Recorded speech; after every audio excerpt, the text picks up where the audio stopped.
All right, let's get straight to share mode and the story that's topping Facebook and our HLN Index. The daughter of the late Paul Walker, famous for his roles in the Fast and Furious movies, is suing Porsche. Now, Walker and the driver were killed in a fiery car crash back in 2013. Meadow Rain Walker says the Porsche Carrera GT was designed and marketed as a race car, but lacked important safety features that could have saved her father's life. Her attorney told us, quote, "The bottom line is that Porsche Carrera GT is a dangerous car. It does not belong on the street." Some people, they're saying, wait a minute, the car was speeding. How can she have a case? Yeah, let's look at exactly what it is that she is saying as I walk over to a shot of the car itself. This is a Porsche Carrera GT, about a $500,000 car, very rare, produced from 2004 to 2007, and there's four main points to the suit that describe things that could have been done better by Porsche that could have saved Paul Walker's life. Let's start with the poor seatbelt anchor design.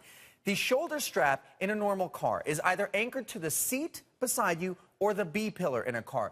This shoulder strap on a Carrera GT is anchored to the back of the cockpit of the car. It's a mid-engine car. That means the engine is behind the drivers, and the lap area, the lap belt, is anchored to the car itself. So in the impact, in the supine position is where they found Paul Walker because of the way in which this shoulder strap pulled him back after the impact. And they're saying that design could have been better. The vehicle, unbelievably, it lacked stability control. PSM, Porsche Stability Management. This is something that you find standard in a lot of vehicles that are a fraction of the price. And of course, she's saying that that's something that was an oversight by the company. Reinforcement bars in this vehicle, they're designed of lighter, weaker material, and she's saying that the lawsuit is saying that they were welded inadequately in place. Had they been of a stronger material or of a stronger weld, that could have prevented cockpit intrusion and potential damage to the occupants in the impact.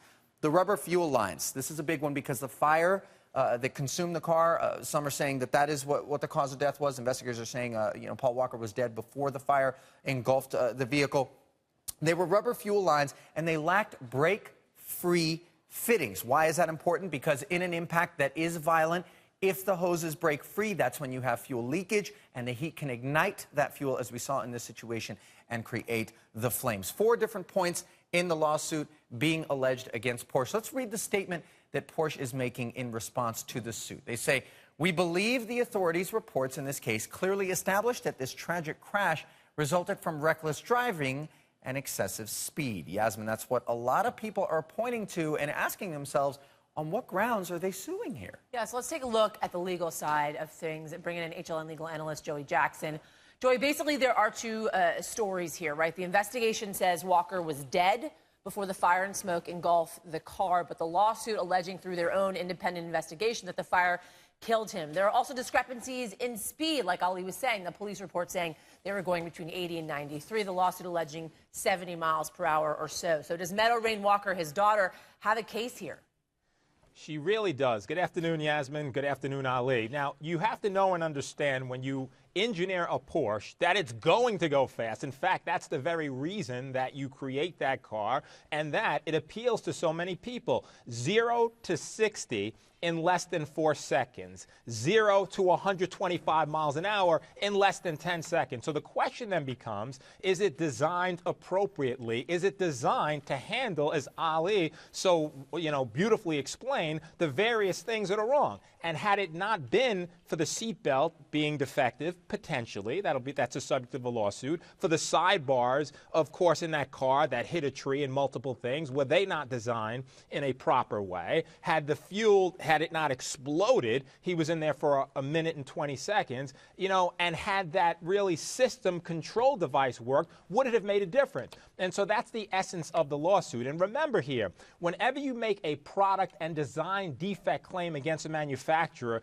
you don't have to demonstrate negligence, which is the carelessness in developing it. You just have to demonstrate that it was designed in an inadequate way. And if you do that, they're strictly liable. So to be clear, there are absolutely defenses that the automaker can make, but absolutely this is a very viable case that is being pursued here. So a couple of things then, Joey. If your Porsche is pointing to the speeding and the recklessness going to be sufficient in the interest of dismissing this particular suit?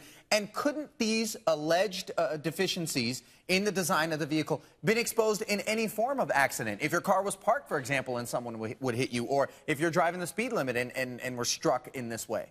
Ali, those are great questions, and those are all questions that a jury would have to determine factually. I doubt if a car is parked that it's the same issue as when you're driving a car. But I think the essence of the claim here is that Porsches are designed for speed. They're designed so that you're going to go as fast as you possibly can. And let's be clear, the person who was driving him was an experienced race car driver who had traveled that route multiple times. And so therefore, what else went wrong here? And so yes, there are claims. You were speeding, and as a result of that, certainly you contributed to your own demise, potentially. He wasn't driving. His friend, the race car driver, was, Paul Walker, that is. But at the same time, did you design a product and put it out on the market, and was it in the best possible, in all scenarios, designed to prevent a person's death when they would hit into something at high impact, which you could reasonably foresee and anticipate someone who's driving this car would do? And so that's going to be the issue. But I think it's a very viable lawsuit. Certainly there'll be expert witnesses called to testify. There'll be disputes in terms of speed, in terms of all the types of things that could go into saying it was your fault, not ours, but was it designed in accordance with standards that would have kept people safe who hit into things which you know can happen. Joey Jackson, thank you so much. I'm sure we'll be visiting you some more as this lawsuit develops. I got to tell you, Yasmin, I have driven a Carrera GT, and it is a handful of a car, in particular because of the lack of some of those stability controls. And I'm somebody who's raced cars before, and I remember being pretty scared behind the wheel. Right, but the driver, Roger Rodas, he was an experienced race car driver. That's a good point, yeah. In all likelihood, much more experienced than myself, so I can only imagine what went wrong. Yeah. All right, during the next hour, Roxy's going to have more for you guys on the lawsuit, plus, of course, Paul Walker's life and legacy. Big one at that.